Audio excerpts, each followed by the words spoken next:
to distribute their portion of it, and that took part of the last meeting and a good chunk of this meeting for them to come up with the way they're doing it. And basically, it's just trying to figure out, there's, I don't know, 10 different items, and you put 5% emphasis on this and everything. And it took them quite a while to come up with what they thought would be best. As far as the split between urban and rural, it's the same as it always has been. Urban gets 81%, rural gets 19%. So from that standpoint, everything is about the same on the MMOF. The other big item of discussion was the 1101 boundary discussion. CDOT had a great presentation, and I believe it's online if you want to go to their website.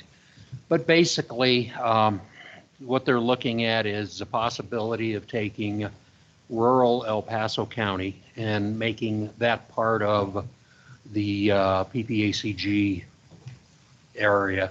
So you would have that as, they'd be part of that planning region, and then the rest of us in the Central Front Range would stay the same. At one point they said maybe taking Chaffee County and adding it to us, but then San Luis Valley and Chaffee County objected, so they took that off the list of things they might do. Another one that they're really seriously considering is combining the southeast and south central TPRs into one, mostly because they really think they need to divide the Intermountain, which is Garfield and Eagle and Pitkin and Summit and that, because apparently they don't play as well together as we do. And there's some issues, so they're looking at trying to figure out if they divide that, well, they got to come up with a TPR that they're going to combine, because we can only have a certain number. So they're looking at options on dividing that to where you may just have Summit, Eagle, and Lake in one, and then the rest of the Intermountain in another. Excuse me. They thought about bringing Clear Creek into the Intermountain and maybe Gilpin County, but apparently those have increased in population enough now that they may become part of the MPO that Dr. Cog is, so they may end up being part of that planning group rather than being able to be in Intermountain. So long discussion. I think CDOT is going to be talking to PPACG in the near future and us. So if they reach out to you, you can talk to them, because the having rural El Paso join Colorado Springs is still up in the air. I think it's a desire, but I don't know if it's a desire of rural El Paso County. So I'm not too sure where that one's going to be, but that was a really good portion of the discussion we had. And then we went through the fiscal year 24 budget amendment with some additional money and federal lands and a few other things, and trying to figure out where STAC is going to be heading as we move forward. Work plan for next year, because we've got more things, more planning coming up for next year.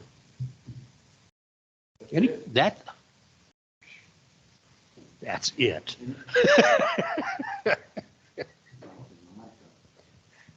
Is there any questions for Dick? I don't have a question, but I have a. Okay. Hi, it's Victoria Chavez, El Paso County. I do have some serious concerns about the rural parts of El Paso County moving into the PPACG area. I think it will stifle the conversations that we have with you all. There are more counties represented at Central Front Range than there are in PPACG. We already participate in PPACG, so we work well with the counties that are within PPACG, but it would cut off all of the conversation that I have with the rest of the counties that are in the Central Front Range. I also think that there is a potential for El Paso County to lose funding, and certainly for our rural state roads to lose funding, because now our rural state roads are competing with I-25 Powers and 24 in the urbanized area. So I personally am not supportive of this plan and would love to stay within the Central Front Range and hope that you all would like us to stay as well. Thanks, Victoria. I have the same concern that you do. I think I'm out there.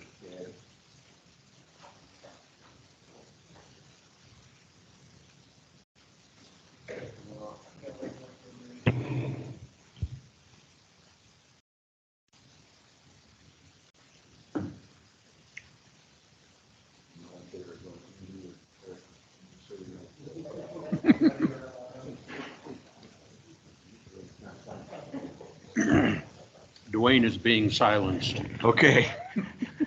I think, yeah, there we're working. All right. I have the same concerns you do, so we'll see how that turns out, I guess. Yeah, I think, they're going to have to make a recommendation to do something. I tried, I'm chair of WAC, which is the TANF distribution. And we had the same thing from the legislature that said, you guys need to rethink this and include this other item in your distribution formula, or at least consider it. And we all got together and looked at it and said, well, that's not going to work well, but we considered it, so we aren't going to. Legislature didn't like that, so we had to go back and consider how to do it. And I think something is going to change with totally new, basically, transportation commissioners. We've got so many new ones. I've got a feeling that there is going to be a direction that the governor was trying to create when he replaced a lot of people, that there are going to be changes, and it's a case of how can we make the changes not impact us. Money will move if a part of an area moves into another, like the rural El Paso County. Some of the money will move with it, which means the Central Front Range may not have as much, but I agree with you. I like the Central Front Range just the way it is. We all get along well, and I think we've accomplished quite a lot. Eric. Yay, this one works. First off, good morning, everybody. Welcome to Teller County. For those of you who haven't been to this building before, this is our new Sheriff's Office and Dispatch Center, which we opened in 2020. We were really happy to be able to cut the ribbon on this because it was a culmination of about 15 years of intense saving to get up to do this. If you knew what our Sheriff's Department operated out of before, it was basically 2 garages and about 1,500 square feet. Obviously, this is a much more substantial building with a state-of-the-art dispatch center on the 2nd floor. If anybody would like to tour the building after the meeting, let me know and I'll be able to arrange that. Second off, I've got coffee on in there if anybody wants coffee. World famous donut mill donuts. If you want any of those, I know they're not healthy, but what the heck. Anyway, beyond that, on comment though on this, Dick and I both serve on PPACG board as well. And I share their concerns on the competition. I know they've been successful out on the east side of El Paso County on multiple projects, especially MMOF, that for the sidewalks to schools programs and others that have been out there. I just want to make sure that they're aware out there. Rowley on the Callahan Council and other people out, or Mayor Pro Tem out there in Callahan, to make sure they're aware that this is even on the table for them to be realigned. And then I actually would wonder whether or not it would be helpful at all. What do you think, Dick, for this group to weigh in on that? I think we have similar goals, and I realize it's plains versus mountains when you compare it to, most of this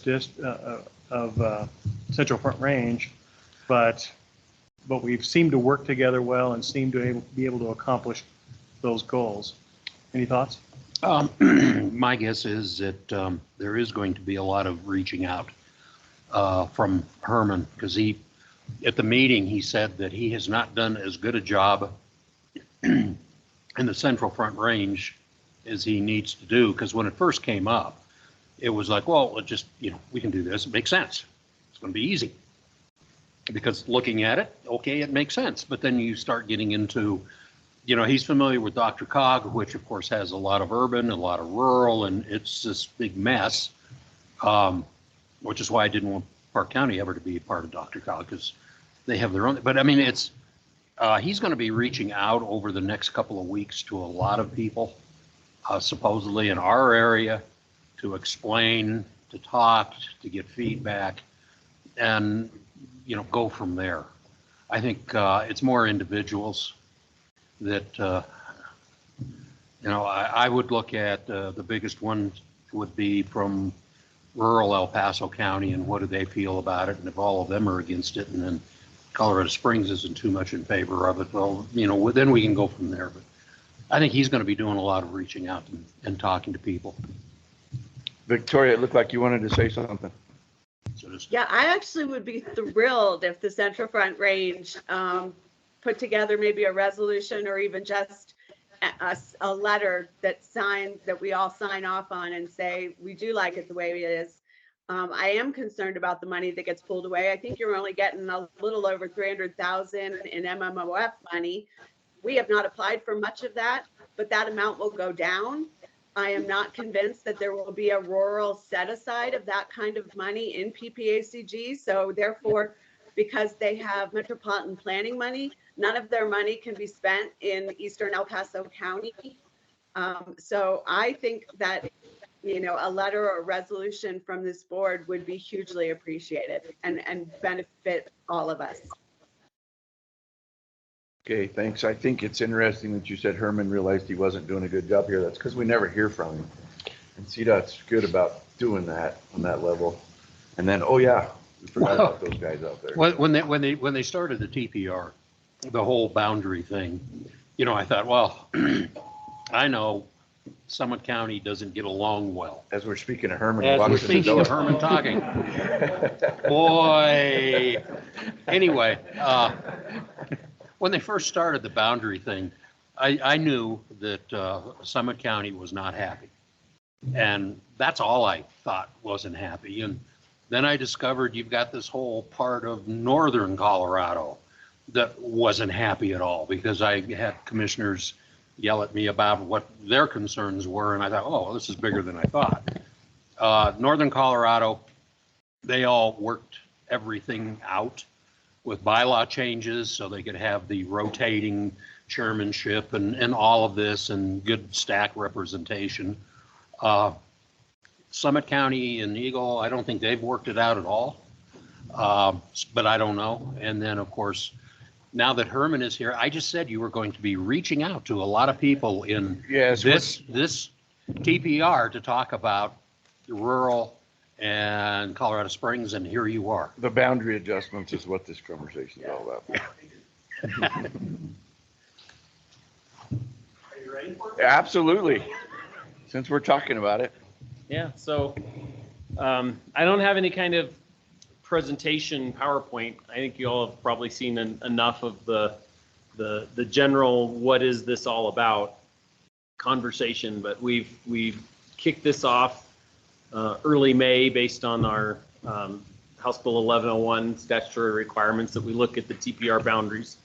It's a good time to do it this year because next year we'll be kicking off regional transportation plans, and our Transportation Commission rules require us to look at the TPR boundaries every time we open up the next regional and statewide plans. Though it's been 30 years and there really haven't been any changes made to TPR boundaries, I don't think we've done a real analysis of what's changed and what makes sense in 2023 and moving forward than what we had put in place and made sense back in 1993. So we've started to develop a lot of recommendations. Most of them are related to governance issues, and I think one of the real benefits we're going to get from this is some consistent governance.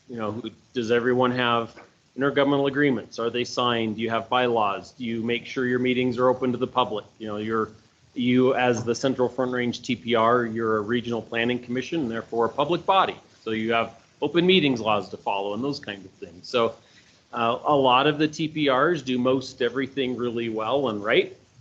But I think every TPR could maybe have a little better website or maybe have a voting structure that doesn't currently exist. And now that you all have multimodal options fund, for instance, it's the first time you've really had the ability to specifically choose projects with state funds And there's a risk associated with that if we don't have the right governance in place to make sure that that's done the right way. So a lot of it is coming from that I think we'll get some benefit. We're also looking at STAC and changes to the way STAC works. I think we're going to suggest term limits for our STAC chair and vice chair, and a rotation like we do on the Transportation Commission, where if the chair of STAC, or like the commission, if the chair of the commission is from urban Colorado, the vice chair is from rural Colorado, and that alternates. I think that's something that I think would be beneficial for STAC that isn't in place now. And then from a CDOT staff standpoint, we'll have some recommendations for ourselves, some things we can do better, particularly when it comes to new elected officials that might be going on to a TPR. I think the TPRs do a pretty good job of educating new members. I think the regions do a good job of educating the new members. I think headquarters could do a better job at reaching out and visiting with new elected officials, make sure they understand the regional transportation planning process, how it fits into the state process. So we have some recommendations related to that. And then of course we have the TPR boundary recommendations. And we went from the public meetings that we had a couple of months ago. We had 5, one for each CDOT region, where we provided all the observations we saw based on the data. So there was about 15 criteria that the legislature asked us to look at. And in looking at that data and with some public comment, we had a lot of observations related to TPR boundaries. Commissioner Elsner talked about the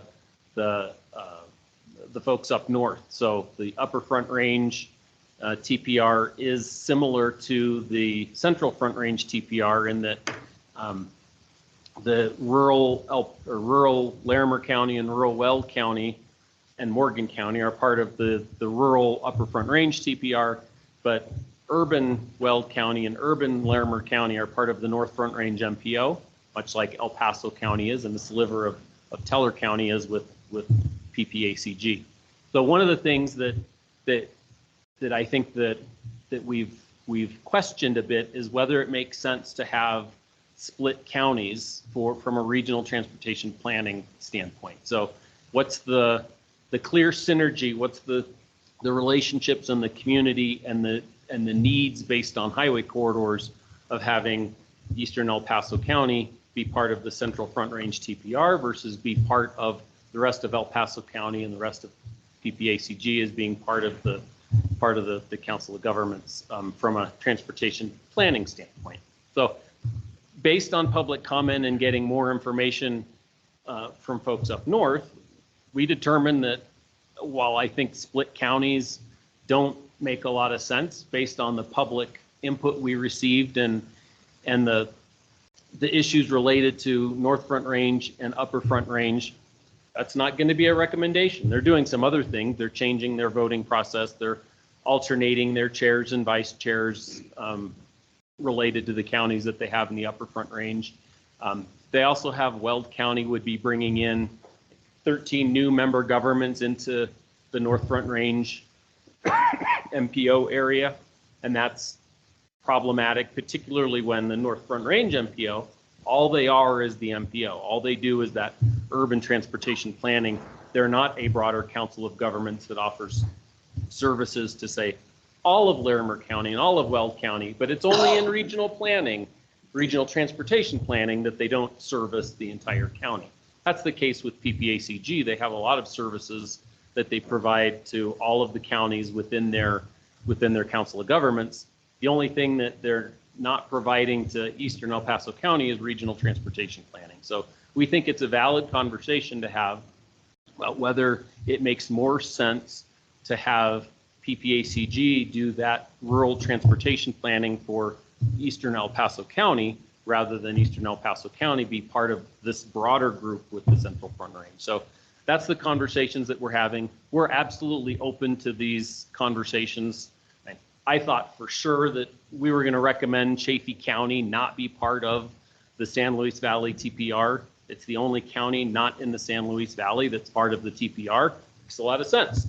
But based on public comment, based on conversations that we've had, we decided it it did more harm than good for the San Luis Valley to pull Chaffee County out of the San Luis Valley TPR. So we're not going to do that. So we are open to public comment. This isn't a done deal, but what we haven't had yet is the conversations with you all and the conversations with the Pikes Peak folks about what are the pros and cons and why are we thinking about doing this and why you all think it might be either a good or a bad idea. So that's why we're here today, just to have and continue that conversation before we finalize recommendations here in the next month or so. Thanks, Herman. Victoria, Herman did not get to hear your concern, so I'll turn it back over to you. Well, I will say that I have had many conversations with Herman about my concerns. So I think he knows them very well. I think it diminishes lines of communication with counties that we don't have within PPACG, not being able to spend NPO funding in the rural areas, hurts Eastern El Paso County, not having our eastern and our rural state roads have to compete against the urban roads in PPACG, harms our county. We have far more in common with the Central Front Range in our eastern areas than we do with the MPO area, and we already, coordinate quite a bit with PPACG. And I think that we will lose funding if we move. I think there's rural funds that we won't have access to anymore. I don't see us having a rural set aside for MMOF or Safe Routes to School or TAP within Eastern El Paso County within the PPACG time area. And since we can't access any of those metro funds, what is the point of us doing our transportation planning with PPACG versus the Central Front Range? We've been working very well. I personally have been working with the Central Front Range for over 15 years. I think we work great together. I think that we make sure that we're all taken care of, and I would love to continue to have that coordination with this broader range of stakeholders than I have just within PPACG. Okay, thank you. Any other comments, Mr. Stone? So thank you, Mr. Chairman. I can abbreviate my comments from earlier and take out the bad stuff. Eric Stone, Teller County Commissioner. I think the biggest thing, number one, is, what do the folks that represent Eastern El Paso County, what is it they want? What's their desire? And I know sometimes they've expressed that, and it's more of an understanding thing, which you mentioned earlier about training of why are we not in the MPO? Shouldn't we be in the MPO? And I think kind of the message brought back to them at that time when it was brought up and questioned is that's like going to the major leagues in regards for competition for funding. When you move into an MPO, and that you're probably in a much stronger position being part of Central Front Range TPR because of things that I already mentioned, which is that they've done very well in regards to sidewalks to schools programs and MMOF funds that were available for them for pedestrian stuff out in the rural parts. So my big thing is what do those people want? Where do they want to be associated with? Because we are often solving similar problems, even though it's plains versus mountains. So that's my abbreviated comment. Thank you, sir. So I know too, working whether it's opioids, whether it's transportation, whether it's anything else, whenever rule gets thrown in with municipalities or big cities, rule gets second fiddle. So it never fails, no matter what kind of funding you do. And that's the hard part of competing with those metro areas for funding. Maybe that's just a problem, bulk per mile, but we do have the roads for it. So it's a common thing across the state. Anything else? I just ask from an El Paso County standpoint, when we talk about regional planning, isn't there an aspect to whether it's the best? So I get the funding conversation, and if we want to talk more about that, I think Shane can address what the potential pros and cons to funding, because there could be some pros and there could be some cons when it comes to funding. This study and the data that we looked at wasn't related to RPP and the RPP formula. That's a different kind of conversation, or TAP or MMOF. But if we have officials that are from El Paso County and representing El Paso County with PPACG, And then we have potentially a different set of people that are representing El Paso County with Central Front Range. From a transportation planning standpoint, it feels like one county should be represented in one area to handle the regional transportation planning for that county. We have areas in Colorado that are urban and rural, like Dr. Cog has eastern Arapahoe County and eastern Adams County, or I blanked, Arapahoe, and which is Adams, where they're part of the broader Council of Governments, and the regional transportation planning happens at the Council of Governments. And I think we would hear from Arapahoe or Adams County, even the rural parts, that no, they can't get, it's true, they can't get the MPO funds. But if we were to suggest, gosh, you should be part of the Eastern TPR, they would say, well, no, don't split our county into two. Not sure that makes the most sense from a transportation planning standpoint. But full disclosure, Commissioner Elsner talked about the I-70 corridor and the Intermountain TPR. One of the things that I think they're mostly saying, or half and half saying, we don't really want to split our TPR into two, but one of the scenarios is to split Eagle County into two different planning regions, which to me doesn't make much sense, but it's not my final say. Public comment is a factor in that too.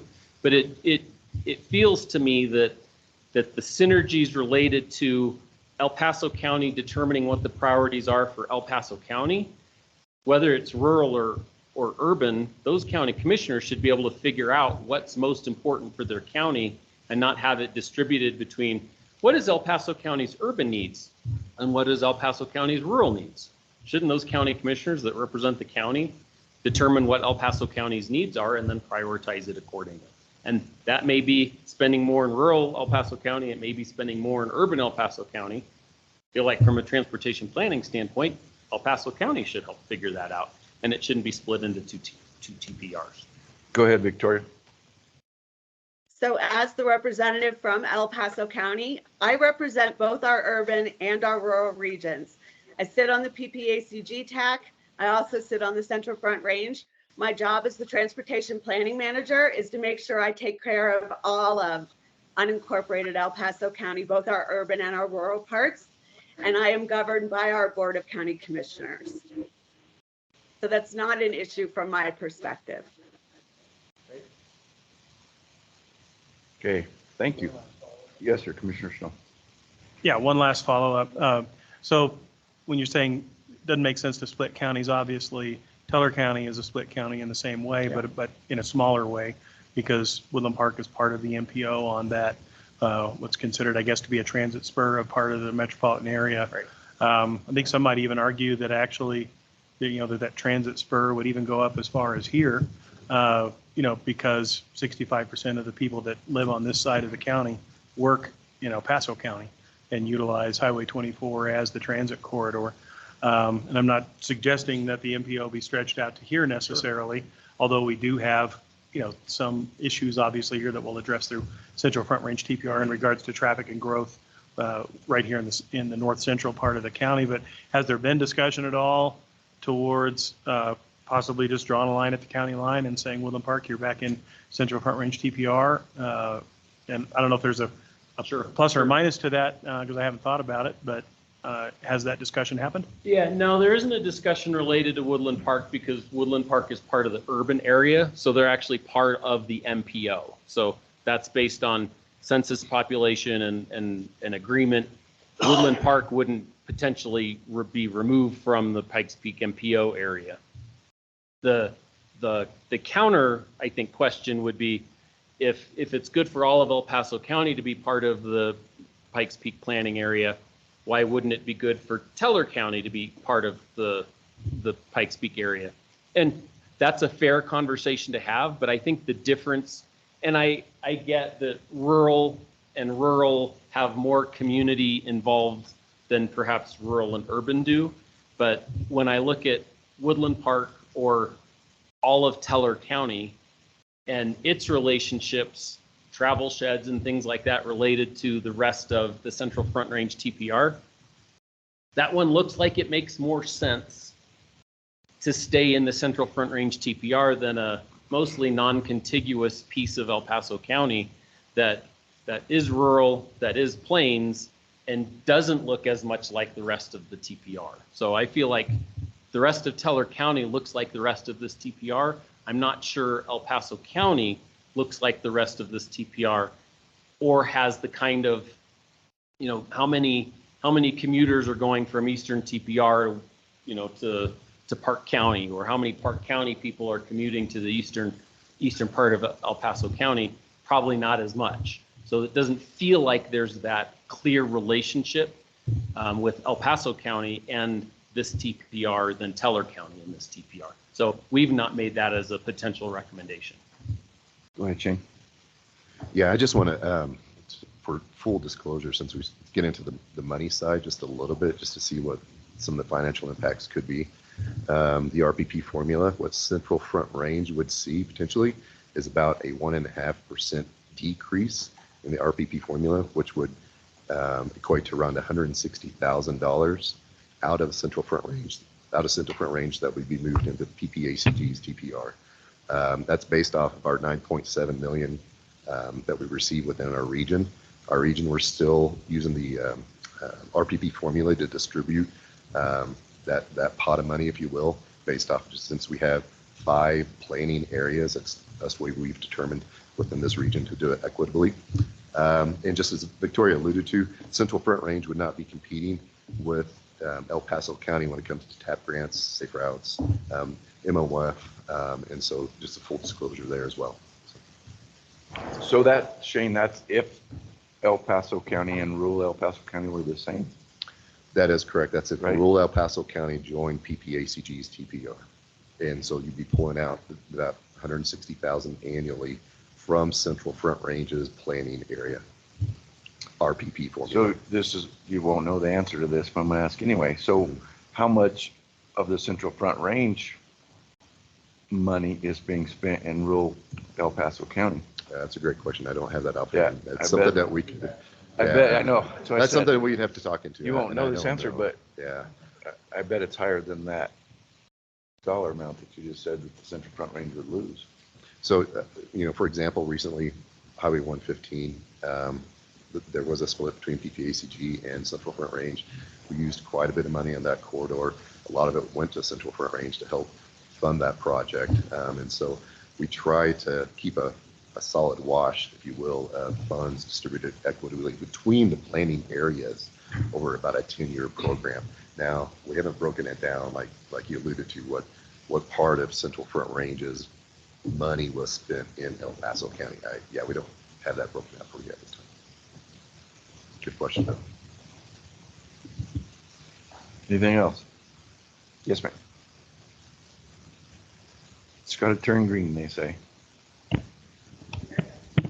right, thank you. Hannah Parsons, Transportation Commissioner. I just wanted to address, I think there are a lot of questions and concerns about the turnover of the CDOT commissioners. And I just want to assuage any fears that we were all brought on with an end in mind. That is not the case. We knew that there was we knew that this was a point of discussion, but I just wanted to make sure everybody knew there's no discussions before we were appointed on the outcome of this. So I really do believe CDOT's intent is to do what's best, and I, as commissioner, do intend to do what's best for the region. So I just wanted to address that early. So thank you for the opportunity. Well, thanks. I had you on my list because I'm glad you brought that up because I didn't mention that when we started. But yeah, there was the commissioners changed. Let's put it that way. And so I wasn't even sure I don't even know who all the new commissioners are, actually. I have no idea. So it's good that you spoke up on that, I think. And if anybody has any questions for the commissioner right now would be the time to get her on this or anything else. Commissioner Stone. Fair warning, they always say, be careful about putting a microphone in front of any commissioner, much less me. But first off, and I welcome you at PPACG as well. We want to welcome you here as well. you're exactly right. There was a lot of concern. But anytime there's a wholesale turnover, the immediate thought is, what are they wanting to change so badly that they turned over so many at the same time?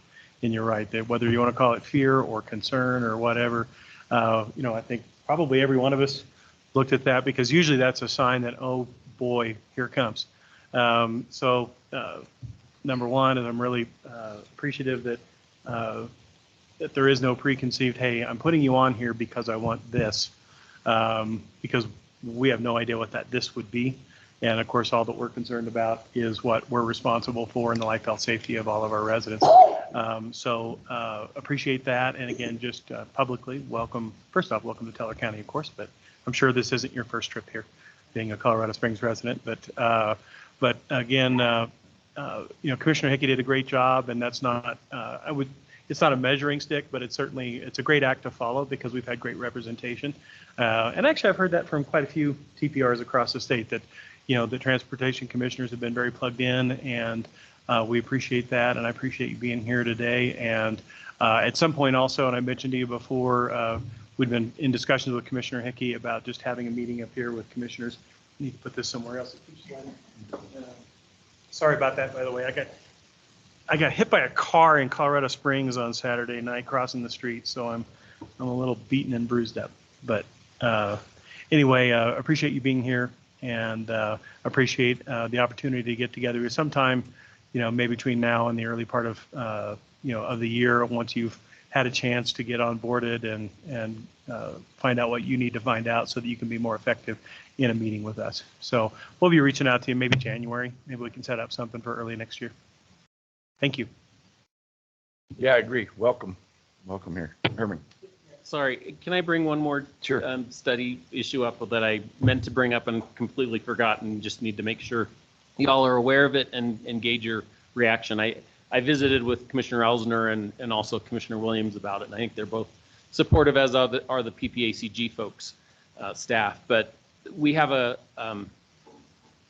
right now, Weld County has 2 representatives of 17, if you count our 2 tribes, two representatives on STAC. One of our recommendations that the Transportation Commission can't control, but you all can, is whether a single political jurisdiction should be able to have 2 votes on STAC. And Weld County has represented their Upper Front Range and North Front Range TPRs very well. I was actually watching some of their votes, and the 2 commissioners were voting differently on things. So it's not like it's an issue with, like, oh no, they're going to coordinate their votes and not represent their folks well. They do that very well. But with all of the counties and all of the cities we have in the state, there probably is no real good reason why one political jurisdiction should have 2 of 17 votes on STAC. That's only the case in those split counties. So in theory, El Paso County, Teller County, Weld County, and Larimer County are the only counties, or their towns like Woodland Park, for instance, could be, if they're on the PPACG, if they're in the TPR too, they could have potentially be the STAC representative on both. We want to ask that the TPRs and the MPOs change their bylaws or governing documents to ensure some coordination, so one jurisdiction can't represent 2 different TPR, or one government can't represent 2 TPRs on STAC. So that's something that once we finalize the report, that's something that we're going to talk about in the report. But it's up to the TPR chairs to determine who the STAC representative is. So it's not Transportation Commission, it's not statute. It's up to the TPR chairs and the TPR. So we'll ask for potentially a change in your bylaws for either El Paso County, if it stays in the Central Front Range, or for Teller County and any other jurisdictions that maybe you amend the bylaws, working with Pikes Peak to ensure that one jurisdiction doesn't have 2 votes on STAC. So it's never been an issue with the Pikes Peak area, but it potentially could be, as it is right now with Weld County. So I just wanted to share that and make sure that it's not something that you all think is egregious. Victoria. Yes, sir. You have your I hand have up? never served as a STAC representative, and so it's always been a commissioner from the PPACG area. The commissioners from the other counties within the Central Front Range has always been the STAC representative for the 15 years I've been here. It's never been an issue. Commissioner Stone. Yeah, thank you, Mr. Chairman. So is the concern there, when you look at the history, for example, of PPACG, currently I believe it's Commissioner Williams. I was the alternate until you guys changed the meeting dates. It's currently Commissioner Williams, but prior to Commissioner Williams, I believe it was Commissioner Steen from here in Teller County that was the STAC representative. And I know Commissioner Elsner has been on STAC from Central Front Range TPR for a while, at least since I've come on. But I mean, it could be anybody from within PPACG that could be, that STAC representative. We actually have kind of a little mini election nomination for STAC representative, and sometimes it's just simply a coalition of the willing, of those who are well schooled in the transportation issues that take on that role. So I guess my question would be is why a bylaws change when, I mean, at least in our history, it just changes, and it could be anybody, and it doesn't necessarily have to be a county commissioner that is on STAC. It happens it's an El Paso commissioner currently, but it wasn't before. It was from Teller. And I think really anybody that would serve off that board would certainly represent the interests of PPACG, over likely the interests of maybe Monument or Fountain or, Woodland Park or Teller County, if that were the case. It gets down to, we all get along, but I'm going to be term limited sometime, and you may get someone that you don't get along with. And that is kind of what happened in the Northern Front Range in that area. And I had, commissioners from one county say it's not fair that the other county has two. And it was more along the lines of, you should just have it that a county can only have one representative, whether they come from an MPO that's in the county or whatever, to make sure you have, a broader group representing it. Because, Pikes Peak, you could have actually two commissioners. You could have Holly, who represents more of the rural side, maybe as part of the Central Front Range, and then you can have someone that represents more the urban area, and they would both fit coming from Pikes Peak. And it's the same thing. Of course, Teller County would be the perfect one. You've got Woodland Park, and then you could have someone else, so you and Dan could both be on STAC, and the rest of them wouldn't. So it's just an idea of trying to put it into the bylaws. We're planning a takeover, by the way. Well, I figured that. I mean, I've argued with you a lot about where the center of the universe is. You say it's here, and I say no, it's in Park County. But it's just an effort to make sure that you get a broader group and not from a narrow area. And I never even had thought about it until I had a couple of county commissioners from the northern part yell at me because they thought they had to do something. And when it's one of the when Herman and his group started looking at it, they said, "Well, we don't want you guys to force us to do that. We'll change our bylaws so we do it ourselves." And that's kind of where this would go, is that we could sit down and figure out how are we going to do that. And it's just something that they really encourage, but they can't direct us. So I think on that point too, and I wrote this down because I forgot to add it to the agenda, but our bylaws, I need to go back through them again, but I think our bylaws say that the STAC representative is the chair or the vice chair at this current time. I'll have to look at those and see. So they're probably different than other TPRs, is where I'm going with that. And that's why he's the STAC representative, because I've appointed him basically. And that may need to change, but on the bylaw part of it too, I need to look at those. Sam, do you have a copy of those? I used to have a copy, and then I lost it during a cyber attack, and then I think I got another one. I don't know what happened to it. And, but on that note, we have to have an election pretty soon too, probably a year or so ago, I think. Yeah, I think that's about right. Yeah, right. But, so we'll catch up on that for the next meeting, but, okay, anything else on this? Victoria's your hand up again, or still?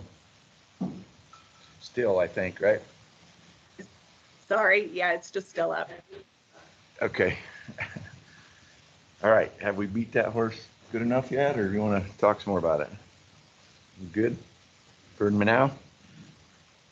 Okay, so we'll move on to, real quickly, if anybody has any updates within your area, and we'll start with you, Dick, CDOT stuff happening?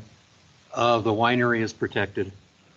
However, I did discover that the most important part of that project was not leaving the barrier concrete color. I had more people whining and complaining about the fact that it was concrete color. But CDOT went through, part of the project was to paint it and make it look better. But that seemed to be the most important thing. Forget the fact that we have a barrier now that makes it a lot safer around the curve at the bottom. It was the color of the concrete. What color is it? It's kind of a tannish red. It's pretty. It fits. Yeah. Oh, okay. Yeah, it looks really nice. CDOT did a fantastic job. It's looking, they've got a little more striping, I think, to finish. But the guardrail is amazing along the Platts. First time they've ever had a guardrail, which solved two problems for me. One was the guardrail, and the people in Bailey wanted a river walk, and they wanted on the other side of the Platte because the 285 side was dangerous. Well, now you got a guardrail, and you got a place you can walk. So that was perfect. Fair Play is coming along. I think they've got a few more weeks before they kind of stop it and say that they're going to wait till next year when it warms up again. Both of the chain-up stations are coming along. I think you're down to just the electronics now that's the problem.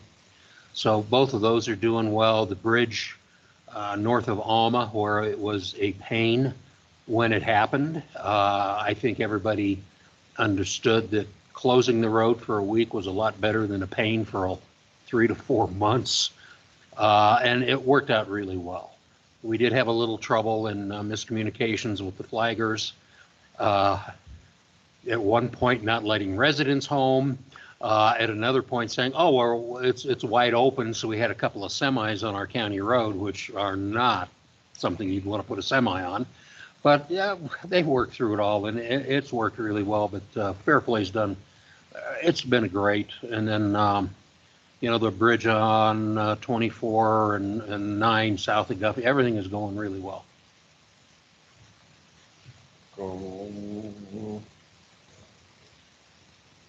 I guess Commissioner Stone. Mike again. Yeah. No, locally our projects are going along well. I'm hopeful. We've had a pretty nice streak of nice weather here at the end of the Highway 24 resurfacing project. We got about 10 to 12 days, I think, that they are estimating until that's complete. So as long as the temperature stays in that 50 area during the daytime now. I want to thank Shane, by the way. We had some issues with parents not being able to get to their kids because of just the shift from nighttime operations to daytime operations and not really understanding the full impact of Charis Bible College and them pumping 1,500 people out onto that highway twice a day. So we had some issues. They were very responsive. Appreciate that. And, it doesn't mean that all of a sudden the traffic was magically fixed, but I appreciate the efforts on that most certainly, and getting a lot of great comments from people that that long time coming to get that done is great. The bridge projects they've been doing out on Florissant Canyon are just about done. I don't know if they're going to get done before the end of summer. I think they might, but are we pretty close to that? Yeah. So the bridge project that they're doing over in Florissant Canyon and the widening project's all done now. So at least it appears it is. And so that was all good. And just a lot of kudos, honestly. They've been, the communication between, I think, the contractor and local government, I think, has been really pretty good. And then also your responsiveness when stuff happened that just happened has been good also. And other than the fact we've had challenging weather, both spring and summer because of rain, I guess we'll deal with that rather than fires. So other than that, I think everything's pretty good. I kind of flew by you guys because it's all CDOT over there. So did you have any updates? Well, I just wanted to say, I just wanted to add, most of the projects, everybody has the memo. I just wanted to say it's a really good thank you to Fair Play in particular. I think it's awesome that you guys' involvement in the project meetings on that 9 and 285 project actually brought, if you will, a grassroots, desire to marry up that 9 closure and get a little additional work done. I think that really is helpful to the project. That project's certainly working to try to get that first element of the bridge done as quickly as it can. And those, as is the 24 project east of Hartselle. And the ones Scott Dalton does report to me, that they're the ones here in Teller County, though, those should have just minimal closures and just continue to work and finish that this year. So I don't really have it too much more to add, though. Oh, John, did you have something? Yes, please. Okay. So Diana Van Auken, Teller Senior Coalition, and as you know, we received MMOF grant approval in June of last year. CDOT was able to get the budget funding to us in May of this year. So our deviated bus routes, we started them. We also received funding for transit van. And unfortunately, that takes a long time in the process. But we are working with CDOT on that. We've gotten a couple steps done. So we're hoping to receive that the first of next year. The other MMOF grant funding was our bus barn planning grant. And we have not received the funding for that yet. We were told last week that it has been moved over to engineering, which I'm not sure what that means. So it's not through DTR, through engineering. So we're still waiting to hear on that. Who told you that? I know about one. Huh? Okay, sounds great. He's going to cut you a check. I know. Yeah. Appreciate you. I know we've had a backlog of backlog of contracts that our headquarters has definitely been going through for those grants, and so it's probably going through the process, and it's probably in the engineering or the contracts group is my guess versus engineering just totally. So. Yeah, we did meet with DeRozier, head of DTR. Paul. Yeah, new guy, and so we had a phone conference with him. And yeah, great. So I know they're. Yep. They're working on it. We're working through. So thank you very much. Appreciate the patience. Thank you. Yep. Town of Fairplay, we have a brand new town going up right now. If you guys haven't been through the corridor recently, Highway 9 and 285, this has been in the works for a long time, and American Civil Contractors have been doing a great job, great partnership with the Town of Fairplay. I want to thank you guys for pushing these projects through. I know it's been a long time in the works. We can really see now with all the curb and gutter that's going in and new sidewalks from 285 and 9, how wide the 7 lanes are going to be, and we can land a 747 now on 285.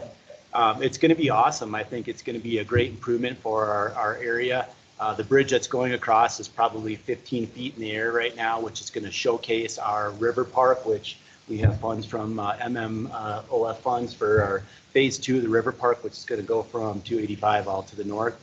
And I think that's just going to showcase things even more with that new bridge. We still need some resurfacing on Main Street, which is Highway 9 from 285 through town.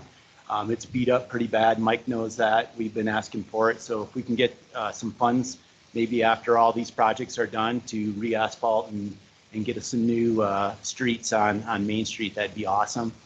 But we're just waiting for all the sewer and sewer lines to go in so we can see some of the improvements down north of 285, which they're doing right now. But I think they're doing a great job, and we have a great partner out there. So if there's any projects that we can tie in right now, now's the time to do it while everybody thinks we're building a new town. Absolutely. Thank you.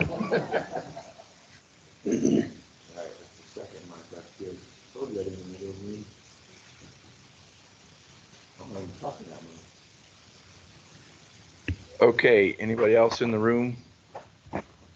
We'll go online. Leo, do you have any updates? Continuing to make pretty good progress on all of our MMO and TAP projects in the city. No shovels in the ground yet, but probably getting close to that in about the next month. We'll move our pedestrian improvement project forward on US 50 between 1st and 15th Street. Okay, thanks, Leo. That's Canyon City for those of you that doesn't know. Kevin, do you have anything? I know this is you kind of jumped in here filling in for Tom since he's gone. I would just comment that Highway 96 between Wetmore here and Westcliff, we did get it done this year, so thank you for that.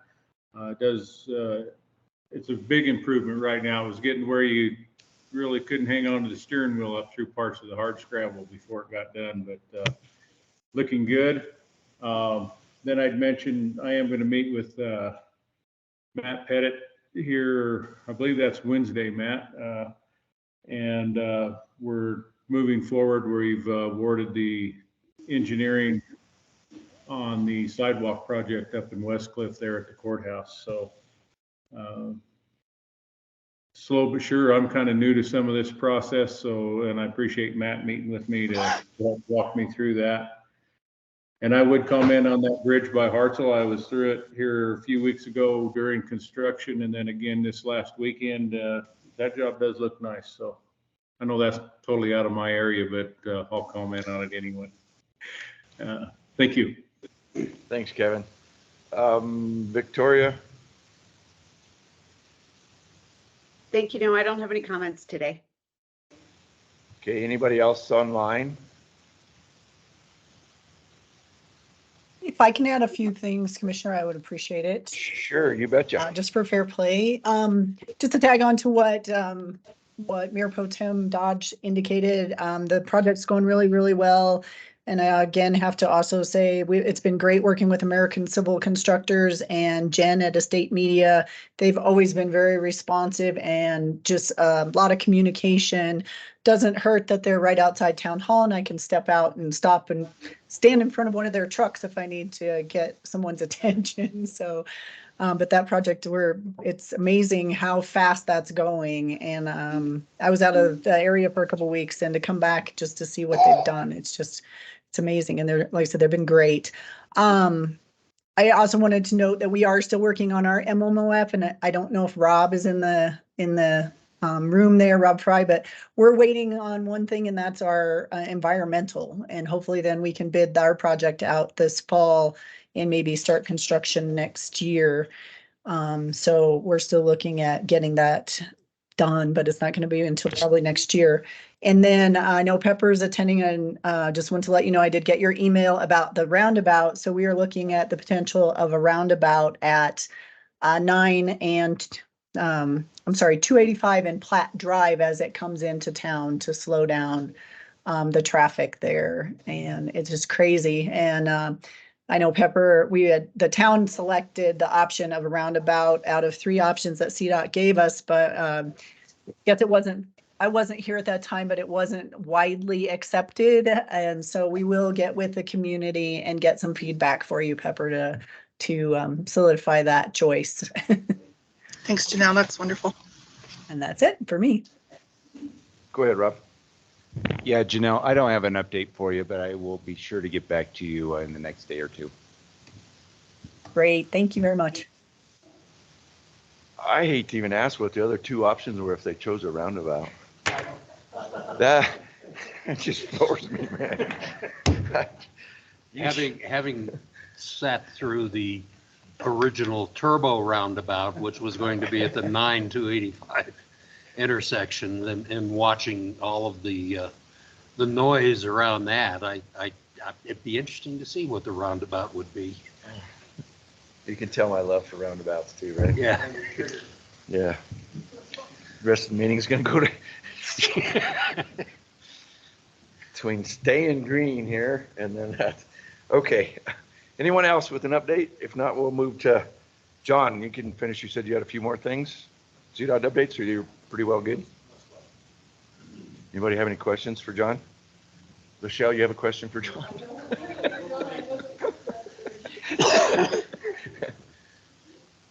Yeah, we'll go to Michelle. You have some updates, right? I just wanted to, I can pick up the ER and putting in your packet, and the list of local. Michelle, could you put your mic on? I thought I did, I'm sorry. It's tricky. So I'm sorry, they're included in the packet today. There's a list of local agency projects. There's actually 16 local agency projects that have grant funding in the TPR. And just a reminder that some of those have funding deadlines, ARPA funds. One of them is the Fair Play project that Janelle brought up, so we'll have to take a look at that. The obligation for those is at the end of 2024, December 31st, 2024. So, but there isn't, the risk is low in this TPR, so that's good. All the projects are moving pretty well, so I don't have a lot of risk there. And then the other thing happening right now is the off-system bridge grant is taking applications until October 28th. And so part of that application is to consult with the local agency group just so that we can take a look and see if we can help anything for that grant application. And then I don't want to step on Jeff's toes, but there is going to be more MMO money in the TPR that will need to be distributed through call for projects. Thank you. Any questions for Michelle? How about a maintenance update?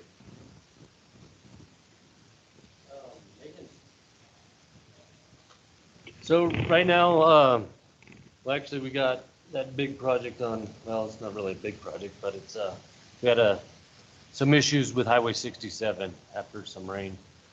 We did bring a contract in, give us some bids on how to restabilize the shoulder, and there's probably about 3 feet of the highway that we're kind of concerned about.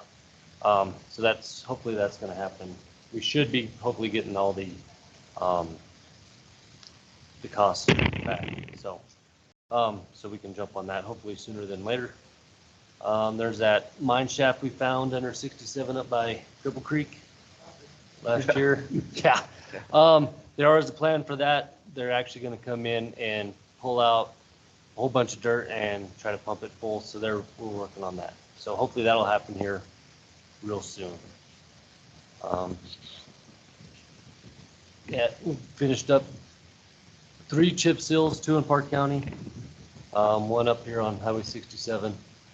We were gonna try to pave again down on North 67 down by Deckers. Winter's just not allowing us, and our paver had to go back to the people we rented it from. So hopefully next spring we can jump on that. I think Shane actually got with us. We did get a quote on Fair Play to see if, I don't know if that was ever turned into ACC or American Civil.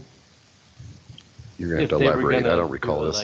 There's a lot going on. Yeah, there's a lot going on. But we did get a quote. Actually, I think, I forget, one of our engineers actually put in a mill and fill for the town of Fairplay. And I'm not exactly sure where that's at, or ACC even has agreed to a change order. So I guess that's more we can look into. And then yeah, we're going to look into that. I don't know it. Yeah, you know, but that being said, I mean, it could be a good resolve. So yeah, we'll see. I mean, it definitely probably won't happen this year. Probably be next year when they're finishing up. Okay, great. And then right now we're just getting everything ready for winter time. We got some culvert cleaning today. We're putting some guardrail back up on Hoosier and shoulder and stuff, getting ready for winter. So. I noticed in Fremont County too, there was a overlay or something done on 67. Yeah, we just, Yeah, I appreciate that. Go through from Highway 50 to 115. Yeah. We also had them go from that frontage road you had concerns about there at Orchard. Actually, the guys from the company Subway there, they came out and brought sandwiches. Oh, cool. Donated them because they were so happy. Hopefully, I think next year we can look at doing a little bit more on that frontage road. Yeah, I appreciate that. And then we'll also look at doing a little bit more on 67 from 50 to 115. We're trying to get that taken care of as much as we can. We also did a chip seal on Highway 69 north of West Cliff. We did a chip seal on Highway 9 from just kind of, I think it was a mile marker 8 there, just north of 50. So right now, Pueblo County, Fremont, they're just getting ready for snowplow operations, and they should be about done mowing. And then also on Highway 50 from Canyon City to Cotopaxi, we're starting to do some rock mitigation. We got our specialists coming down from Denver to see if we have any areas of concern, because we're starting to see more rocks kind of fall down there. So I appreciate that. 67 was kind of like somebody said a minute ago, wheels about falling. Yeah. Driving, there were some big potholes. They fixed those and then overlaid part of that. yeah, we should be able to get further next year. It's just, we give Pueblo, we give that off, Jamie Buford, he was unable to make it today, but about 3,000 tons, and he's got to kind of spread it out this week on our budget, so. And then as you're where the rest of that frontage road, it's starting to Yeah, cater, and yes, but we'll the part hit you it got next year. was a bad part too, so thank you. Yeah. All right, any questions for maintenance? Moving on, we'll jump to Bustang. Hot topic, and yeah, transportation. Transit. I sent out in the meeting packet all y'all have. I was prepared enough for you one enough. Share with everybody. My fault.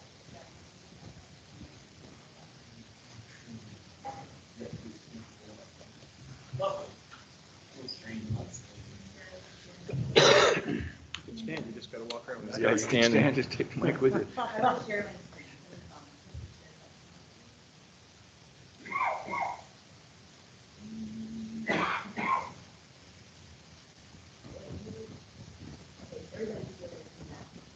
Can everybody online see this graph? Can you guys online see the graph that she has up? Yes, we can. All right, thanks. In a nutshell, we continue to see, as you can see, the blue there. Hopefully everybody can hear me. The blue there is 2023 ridership, and in my infinite wisdom, I included the graph of the months with 0, so it's not falling off the cliff. Those just haven't happened yet. Meanwhile, you can see that July, that blue July on the top, Crested Butte to Denver, that passes through Fairplay. That's really spiking over the past couple of years. And then on the bottom is barely comes through Central Front Range, but that Alamosa to Pueblo line remaining a little flat, not really climbing up for the summer or anything like that. But again, we shall see where this goes going into the fall. Those are only the updates on that. There is an ongoing discussion, I'll just leave it at that, between Division of Transit and Rail and Canyon City Police Chief, et cetera, about the stop in Canyon City. It's not going away. It's being rethought. How about that? Is that a fair statement? Fair enough. Thank you, Commissioner. And so, no, it's not going away. It'll continue to stop in there. We'll just come to a better decision about the location. How about that? And that's about all that I have, unless Ted, or since Diana and Ted are both here, you guys have already given the updates, unless you guys have anything to chime in. Okay. Easy enough. That's all with this, Commissioner. Any questions online or in the room?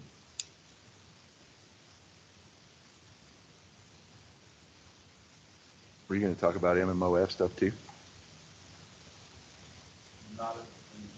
Okay, you don't have to. Put me on the spot. You did.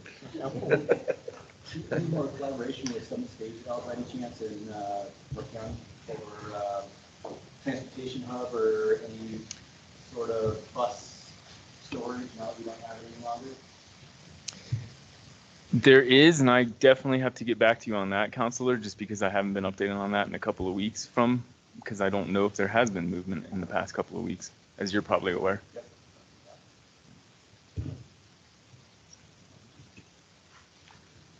Okay, next on this agenda, we have the STIP updates spreadsheet. I don't know. That's you?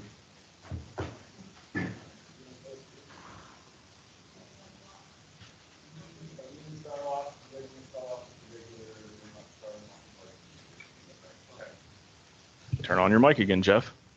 So this colorful one that's entitled is simply STIP editions.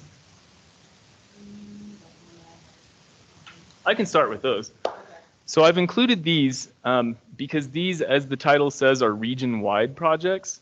So these projects cross boundaries of TPRs. And so unless you all I shouldn't even say this, unless you all want me to try to figure out the amount of project within the TPR, I'm presenting them to you all this way, and I'm getting a definitive no, because that would be brain surgery pretty much. And I am not a brain surgeon. That being said, these are additions to the statewide transportation improvement plan that we would like to make pertaining to the Central Front Range region for fiscal years 24 to 28. You can see the projects are only in 27 and 28. Again, these are region-wide, so these are projects that are being allocated money to take place across Region 2, the 14 counties. The first project up there is the IIJA, Vulnerable Road User Safety Improvements, and specifically, vulnerable road users, my traffic program engineer can correct me if I am wrong, but those are pedestrians, cyclists, and people otherwise not traveling in a car, correct? So Lovely. Eric Stone then. Exactly, and very vulnerable. Case in point. I didn't know we were going to have a visual. Thank you, Commissioner. Mark the spot on a map. We are using you. That's so not funny. But I have also indicated that it's hilarious since you're out of the hospital. Well, I've indicated on there fiscally unconstrained as well, because my traffic resident engineer pointed out to me that we have not received the faster safety allocations for those 2 fiscal years. So these essentially, everybody's looking at me, these are essentially placeholders for those particular fiscal years with the amount of money that we would like to dedicate towards those. Second line down, fairly self-explanatory, safety and operations improvements around the region. And then third line down, that's highlighted in yellow. I highlighted it just because it's a different fiscal year to call it out, but that is 2028. And I had no idea what a GORE was until I did this exercise. You learn something new every day, but that's why I included that. I'm sure everybody else in here knows what it is, and I'm the only one learning this. But I did include the italicized definition. It's that triangular plot of land as designated, and so on and so forth. But we will be marking a whole heck of a lot of those in 163 miles of I-25. Again, I've listed those as fiscally unconstrained under the phase because we have not, A, been allocated the money, and B, finally determined whether that's right-of-way, design, construction, etc. So these are trying to be placeholders, but there's actually no project yet, Correct. right? Yeah, and faster safety, any kind of safety funds, I hate reporting on, right? But we do need stepping right. But we kind of put the money where the problems are. So it's kind of hard to predict in 5 years, 4 years what we'll be doing safety-wise. So but I know we want to go after vulnerable road users. That's one of our crash patterns, and we're having trouble with pedestrian fatalities. So we want to dedicate that and make sure, just let everyone know we are taking it serious and we're going to chunk off some money and go after some improvements. So your brain surgery would be impossible because you couldn't go find out how much is in our TPR. It'd be tough. Because it doesn't, almost doesn't exist yet. Yeah, right? So you're asking for approval of this too? Is that what I heard you say? This, and then I have another list, Commissioner. Do you think you get 2? Pretty please? Which one's more important, this one or the other one? That's above my pay grade, Any Commissioner. discussion? I'll open it up for discussion on this additions right here, 24 to 28. And we'll accept the motion if anybody's so inclined. There's more specific projects that are going to be allocated to this. Will it be opportunity for us to ask for funding?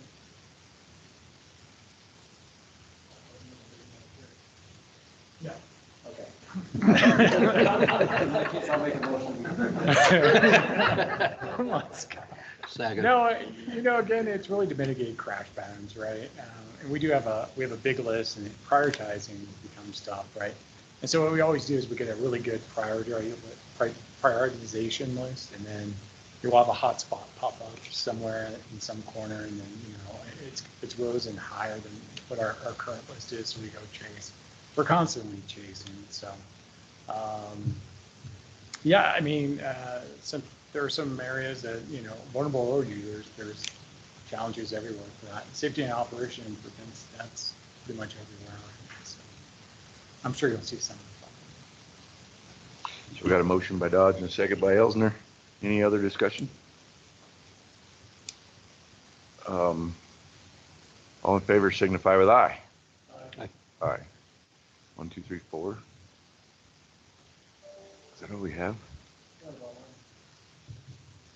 Oh yeah, we need a vote from Kevin, Leo. Kevin will vote aye. Is anybody online object to that? Let's put it that way. Thanks, Kevin. Okay, hearing none, then we'll consider that one approved. Okay, moving on. Jeff, you're done. That's it. Just got one done. Now, what else you got, Jeff? Thank you, Commissioner. There is a second list that went out in the packet I hope you all have. Otherwise, I'll walk around and pass around my screen. Yes. This is the usual list, quote unquote, that I present to you all each of the quarterly meetings. And these are the actual projects specific to the Central Front Range that we'd like to add to the statewide transportation improvement program. I've broken them out by funding program and then color coded them by year because that's how my brain works. It's easier for me to read, and I hope it works for all of you. Meanwhile, starting at the top with the Faster Safety Program, the FSA allotments, we would like to add money to each of those phases as listed in each of those years. Would you all like me to go through project by project, or does anybody have questions specific to a project under Faster Safety? Probably an easier way of doing things. Moving along, HSIP, the acronym for... Hold on, Jeff. If anybody online has anything, because I can't see you now that this screen's being shared, just unmute yourself and speak up. Okay, go ahead. Thank you. Moving along to Highway Safety Improvements Program, Hazard Elimination, you will see those funds identified in the STIP as HAZ with our three-letter acronym. In 2024, we'd like to add that just under $2.7 million to the construction phase of the 50 west of Canyon City. And I believe those mileposts are very close to the 8 Mile Hill. They are. Thank you. And then in the 2025, we're adding 200 grand to the design phase and $2 3/4 million to the construction phase of that State Highway 115 widening and curve realignment project. And I have the .xxx as the STIP number because I have not yet created that STIP ID, but you will see it in the near future once that project is created. In the next funding pool, the Signal Program, both of those acronyms you will see in our statewide transportation improvement the STIP. Stumble over my own acronyms here. You'll see both of those in the STIP delineating signal projects around the region. As you can see, there's one in 2024. We're adding money to the construction phase, just under $250,000. That's the State Highway 115 ramps at US 50. And then just below that in blue, I've noted fiscally unconstrained because our traffic resident engineer also informed me that they have yet to receive the allotments for that particular fiscal year. So similar to the region-wide sheet that I showed you guys before this, that is essentially a placeholder project for when we get that allotment in 2027. And then Regional Priorities Program, 2024 and 2025, and 24A, that's a lot of 24s. Shoulder safety improvements. we took that $21,703 of funding from the design phase of project savings and transferred that to the construction phase of the project below it in the year 2025 to essentially, I think it was to close out the construction phase of that, not bring it to add, if I am correct, but I could be wrong. But you can see the money stayed within Central Front Range and was simply transferred from one year to the next. In the National Freight Program, FR8, so cleverly acronymed, 50 million overlay the Coaldale to Region 5, which is the Chaffee County boundary, in fiscal year 24, adding $210,000 to the construction phase. And then surface treatment and construction bridge, that same project is receiving money all in 2024, all in the construction phase to get that project done. $5 million from surface treatment to the construction phase, and then $600,000 from construction bridge program, also to the construction phase. And with all of that being said, unless there are questions from the group, I ask for a similar vote of approval, Mr. Chair. I've got a question for you. Back up on the SGA, SGN, and the 11550 ramps. Assume that goes to the roundabout. Can I have two other options rather than a roundabout? Mr. Chair, that is also far above my pay grade, so I defer to the other folks in the room. That's, yeah, Rob. Regrettable. Turbo roundabout. I don't know. I'm just not fond of that. Discussed that. Huh? I'm relatively new to the meeting, but we've discussed these a We few have. times, right? Yeah, we're advertising them, hoping to get it for construction next year. And then just a quick question on the railroad crossing improvements in Fremont County. Where are those? That was the one that we sent an email with myself and Jason Nelson and you a month or so back. So back in there was RPP 2021 that went to a couple railroad crossing improvements right around Canyon City. One was, I believe it's like 9th Street and stuff, and the other one is. Which they did a great job fixing that one. That one's smooth. The other one was 115. I'm drawing a blank on the Between location right off my back. Penrose What's and, happened or here- between Florence and Canyon then. So what's happened is that a few years later, the final billings and all come in from the railroad, and we just need to make that project whole and get it closed. And so that's what the proposal is essentially to take 21,000 from the 24 A shoulder improvements that were already stipped and allow that to be used. So the one in Canyon, like I said, was done well on 9th Street, which is 115. That's where it starts. The one between Canyon and Florence is terrible. It's like, but at least it's kind of better than it was. So, okay. Any other discussion, questions, Commissioner Stone? Yeah, just one question. Back on that list, there was the signal projects, Woodland Park and Divide, slated for 2027. Obviously, funding not approved yet. Is the design piece of that already through? And I just, again, and I'll keep bringing it up because it's not a secret, but I don't know how widely shared with engineering, is some changes that we recently made to our Divide Master Plan for the county that could affect the way traffic moves in this specific area in regards to the construction of a central service center for the county, kind of over our shoulder over here. And that's about the timeline that we're probably looking at as 2027 to begin that project if things work out.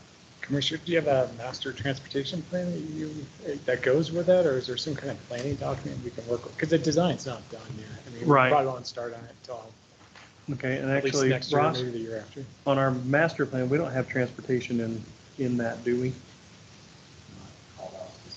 Yeah, so No, we don't have transportation. transportation called out specifically, Okay. but I can get our public works director to send you over at least what's going where and where those proposed roads are. Okay. Because it's going to affect both East 24 and South 67, potentially impact how that traffic circulates.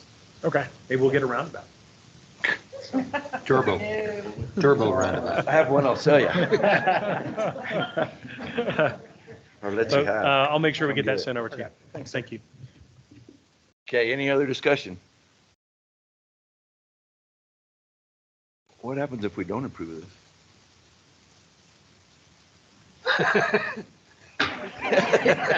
Okay. Move to approve it. Got a motion to approve. Is there a Eric Stone, second? Teller County, second. Got a motion from Elsner and a second from Stone. Any other discussion? All in favor signify with aye in the room. Aye. Anybody opposed online? Okay, hearing none. It is approved.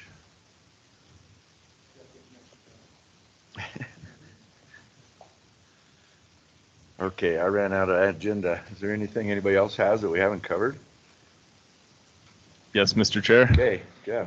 We also need to cover our RPP updates or addition, singular, to fiscal year 28 that we also seek the Central Front Range's approval for. That is yet another colorful table that we've included in your packet. Yes, thank you very much. Thank you, Sam.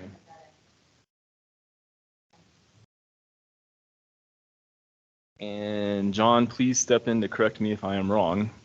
But the one addition that we had in fiscal year 28 was a $400,000 RPP addition to.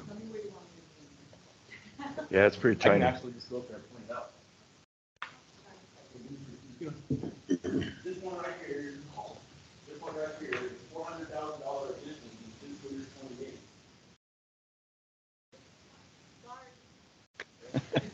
State Highway 67 project that I'm going to misread again because I didn't have it memorized. Sorry, it's the 67 shoulder safety improvements in Custer County, correct? Yes.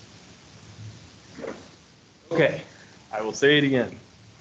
The one addition that Region 2 wishes to make to the Central Front Range RPP plan for fiscal year 28 is the addition of $400,000 to the State Highway 69 safety improvements project there, highlighted in green. Yeah, I'm going to ask John to jump in real quick. There's additional changes that we're proposing to the previous years, and just to set this up, this is just informational. We're receiving your feedback right now. We'll come back in the next TPR meeting in January and ask for formal approval. So this is your opportunity to kind of give us a thumbs up, thumbs down, or make changes. But this is what we're proposing. So Jeff touched on adding FY28 project, but I know John has made some changes, and I think those are highlighted there in yellow for you, Samantha, and for the folks online. So with that, I'll just pass it over to John. If you scroll down. Yep. So those cells that are highlighted in yellow. So if you can scroll to the left just a little bit. Yellow. Yep, right there.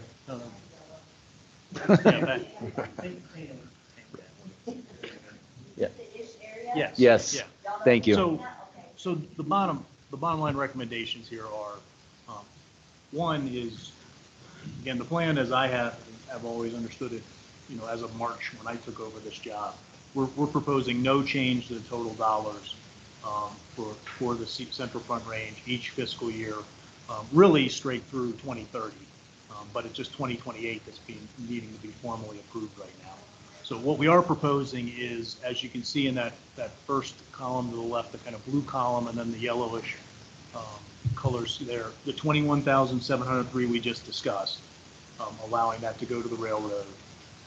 We also are proposing to push 100,000 of what would have been the 320,000 remaining for the US 24 shoulder and safety improvements, 24A shoulder and safety improvements project. So that's a 10-year capital project.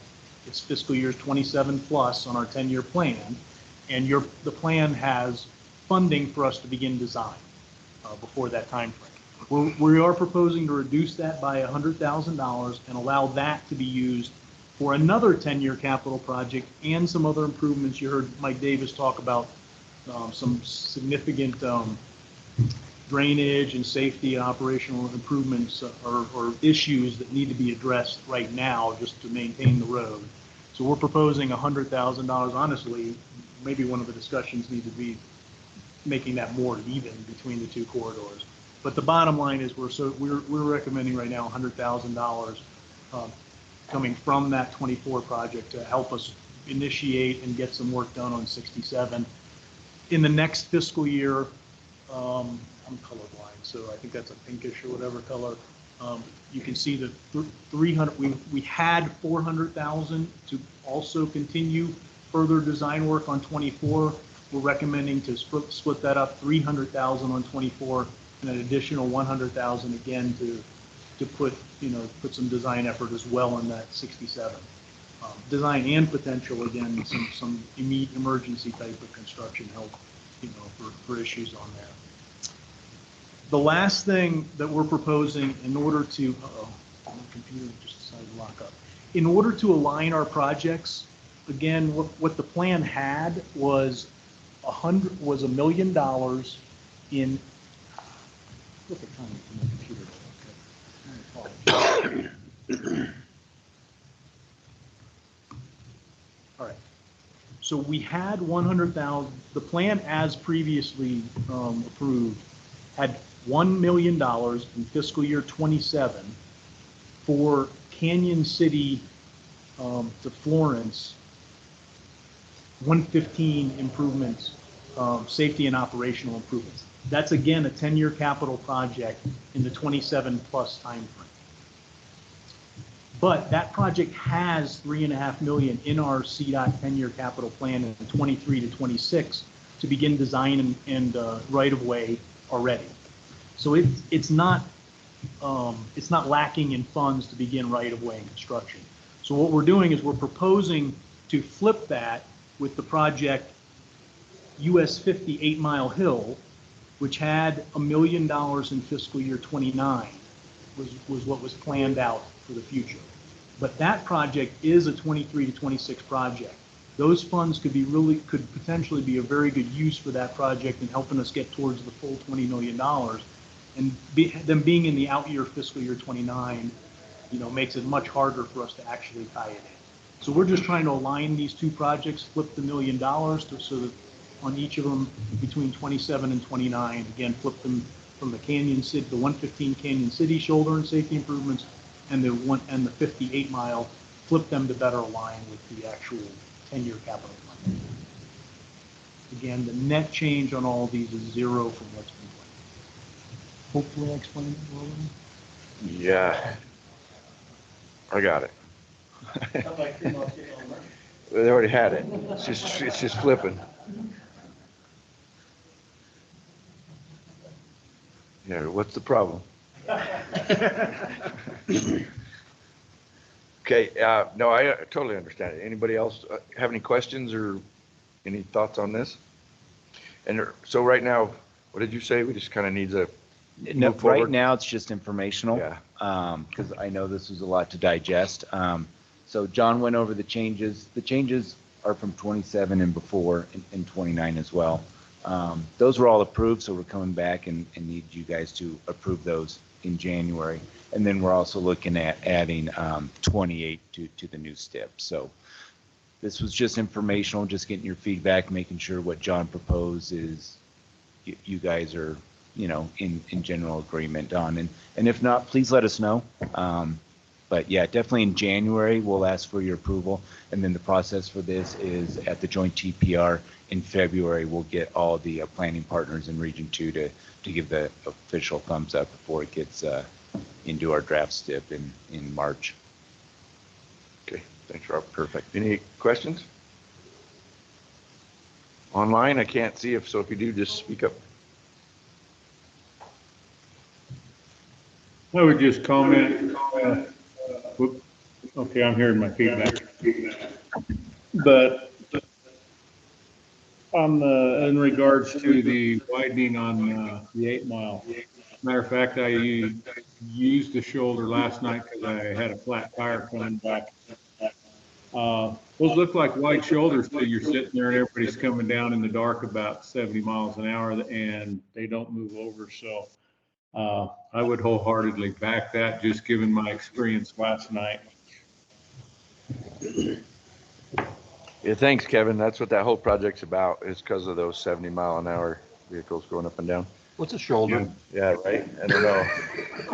Yeah, it was being in Park County. What's a shoulder? It's that little thing. We have that in Custer as well. Yeah. There was Who was I emailing with? Was it you, Lachelle, about the speed limit, or who was it on that same 8 mile? Is that you? What's the status of that? Trying to lower it from 65 to 55. Until the project, I guess.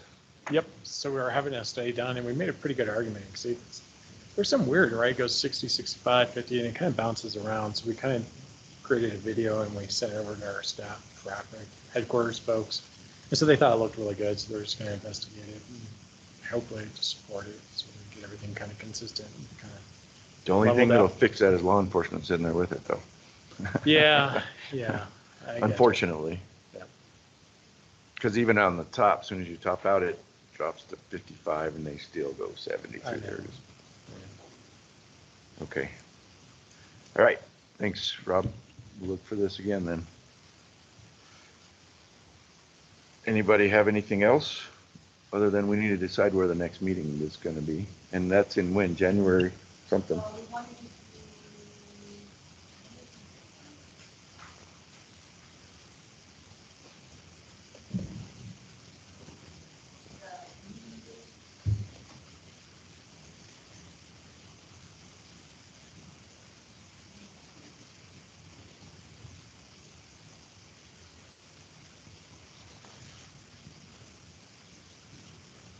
Are you looking for that email that you sent me?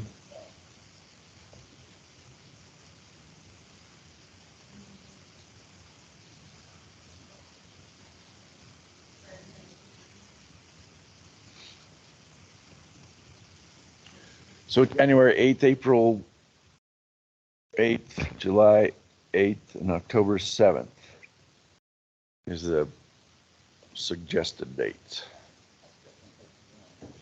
In January? Yeah. Warm is a relative term.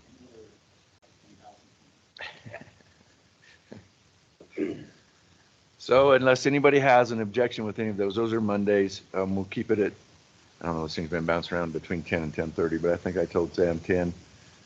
On those Mondays, you can, what do you have it at? 10:30? Yes. Yeah. And she'll send out an invite for all of these, right? So that everybody will have them. But we need to figure out where the January one is. You suggest somewhere warm? Who knows where it'll be warm in January?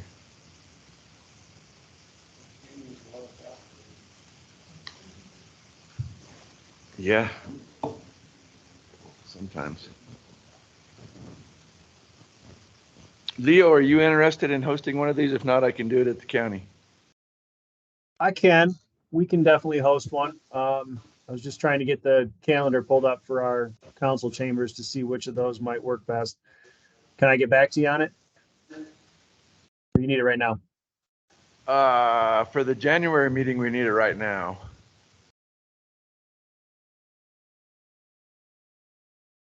If you can't do that, we can go ahead and have it at the county. We can assume that and then work on yours later. Yeah, let's do that. I will take a look at those other three and get you two of them that'll work for me. Okay. So we'll do this in Fremont County, January 8th, 10 o'clock. And Sam will send out invitations for those meetings. And hopefully everybody can make it. Hopefully it'll be warm for Scott. Does anybody have anything else? Quick question on that. Is that 10 or 10:30 then? Probably 10, Kevin. Okay. I didn't know because the sheet that was up online was saying 10:30, so I wanted to verify. Yeah, we're going to change it to 10. Good enough. So be there for the 9:30 meeting. You'll make it to the 10 one. All right. Anything else, anyone? Nope. Okay. We are adjourned, 12:17. Thanks, everybody.